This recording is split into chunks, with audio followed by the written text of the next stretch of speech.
কি ব্যাপার, হঠাৎ করে ডাকলে যে এখানে? হুম, ডাকলাম।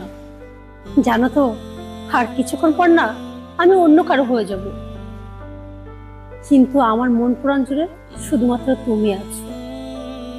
আমি চাইলেও না অন্য কাউকে আমার এই মনে জায়গা দিতে পারবো না, কারণ অনেক আগে আমার এই মন প্রাণ উজাড় করে আমি তোমাকে দিয়ে দিয়েছি।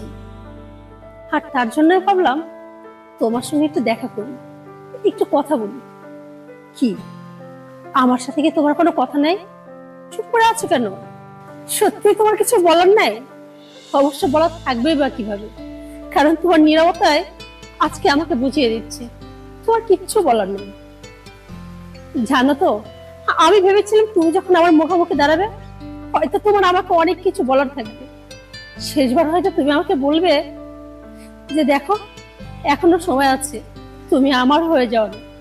কিন্তু না, এখন আমি বুঝতে পারলাম কেনই বা তুমি কিছু বলবা, কারণ তুমি তো আগেই চেয়েছিলা আমি যেন অন্য কারো হয়ে যায়। তুমি তো আমার ভালো চেয়েছিলে না? তুমি সবসময় চেয়েছিলে আমি যেন ভালো থাকি, আর তার জন্যই তো আমার ভালো একটা ঘরে বিয়ে হচ্ছে, ভালো একটা বর পাচ্ছি। তোমার বলার কি থাকবে, তাই না? হ্যাঁ, সত্যি আজকে না তোমাকে দেখে আমি চিনতে পারছি না তুমি কে। হ্যাঁ, এই মানুষটাকে আমি এতদিন ভালোবেসে আসছি, আজকে তোমাকে না বড্ড অচেনা লাগছে। এত কাছ থেকে দেখো না, চিনতে পারছি না। আর যাই হোক, তোমার থেকে না এটা কখনো আমি আশা করিনি। যাক, তোমাকে আর আমার কিছু বলার নেই, শুধু শেষবার একটা কথা বলতে চাই, ভালো থেকো, আর পারলে আমাকে ক্ষমা করে দিন। আর তোমার কথা আর কি বলবো, বেইমানি তো তুমি করলে না, আমি করলাম। তুমি তো থাকলা, অথচ আমি তো তোমার জীবনে থাকতে পারলাম না, চলে গেলাম হয়তো বাধ্য হয়ে, কিন্তু তবুও নিজের ঘাড়ে দোষ নেই। ঠিক আছে, আর আমি কথা বাড়াইতে চাই না, ভালো থেকো, আসি। সূচনা, তুমি আমাকে অবিশ্বাস করছো। অবিশ্বাস? আচ্ছা, তুমি এই কথা বলতে পারলে তোমার কিভাবে মনে হয় যে আমি অবিশ্বাস করলাম? হ্যাঁ, শেষ পর্যায়ে তুমি বলতে পারলে না তুমি আমার হয়ে থাকো?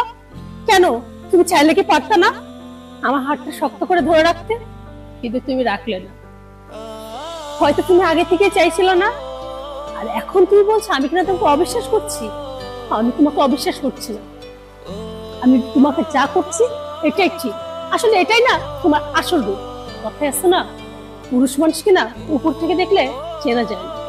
আর আমি তোমার সাথে দেখো, একটা বছর সম্পর্ক রেখেও তোমাকে চিনতে পারলাম না। সালমান, একবার নিজেকে প্রশ্ন করে দেখো তো, এই আমি আমি তোমার জন্য কি করিনি?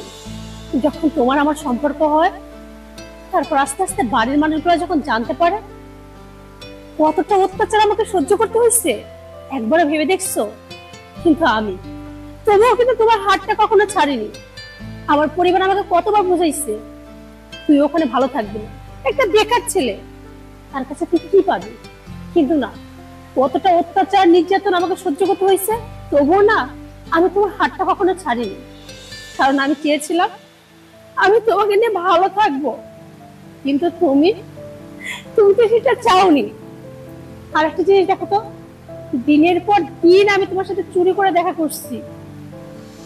তুমি যখন বলতা তোমাকে দেখতে ইচ্ছা করছে, সবকিছু ফেলে আমি তোমার কাছে ছুটে আসতাম শুধু একবার দেখার জন্য। তুমি যখন বলতা আমি না খেয়ে আছি, আমি বাড়ি থেকে চুরি করে তোমার জন্য খাবার নিয়ে আসতাম, অথচ সবকিছু তুমি ভুলে গেলা। সত্যি তুমি পারো বটে, আমার না ভাবতেও অবাক লাগছে এই তুমিটাকে আমি ভালোবাসছিলাম। যাক, কথায় আছে না, আল্লাহ যা করে ভালোর জন্যই করে। চিন্তা করো না, তুমি ভালো থাকো, হয়তো আমার চেয়ে সুন্দর কাউকে তুমি পেয়ে যাবা। তোমার জীবনে আবার আমার মতো কেউ আসবে, সে তোমাকে আমার চেয়ে বেশি ভালোবাসবে, আগলায় রাখবে। আর আমি আমি তো অন্য কারো হয়ে যাব, সেখানে আমিও ভালো থাকবো। জানো তো, হয়তো সারাটা জীবন আমাকে অভিনয় করে যেতে হবে, তাকে তো কখনো ভালোবাসতে পারবো না।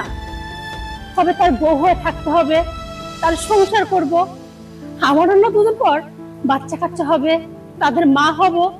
কিন্তু আমার এই মনের ভিতরে শুধুমাত্র তুমি থাকবে। তারা হয়তো কেউ জানতেই পারবে না যে আমার মা হয়ে থাকলেও আসলে সে এখনো অন্য কাউকে ভালোবাসে। অবশ্য কেনই বা এসব কথা তোমাকে বলছি, তোমাকে তো এসব কথা বলে কোনো লাভ নেই, কারণ তুমি তুমি তো আমার ইমোশন বুঝবা না। আর এই কথাগুলো বলে না আমি শুধু শুধু তোমাকে বিরক্ত করছি। থাক, আর বিরক্ত নাই বা করবো। তবে হ্যাঁ, বিশ্বাস করো, আমি না কখনো তোমাকে বিরক্ত করব না, কখনো আর তোমাকে ফোন দিব না, তোমার খোঁজটাও নিব না। আর তুমিও না কখনো আমার সঙ্গে যোগাযোগ করার চেষ্টা করো না, কারণ আমি চাই না যে মানুষটা আমার হাতটা ধরে রাখতে পারলো না সেই মানুষটা কখনো আমার সাথে যোগাযোগ করুক, আমার খোঁজ রাখুক। ঠিক আছে, আসি।